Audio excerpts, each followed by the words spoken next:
Dobrý deň, pozdravujem. Dneska vám ukážem jedno tajomstvo. Ide o auto Hyundai Hybrid Kona. Viete, kde má anténu? Veľké tajomstvo. Anténa sa nachádza. Prezradím vám to.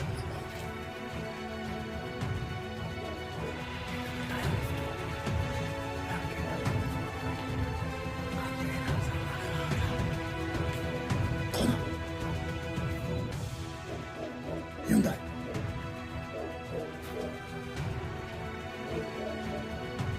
Hybrid. Tu máme anténa na rádio. Hyundai. Tu máme rádio, vďaka ktorej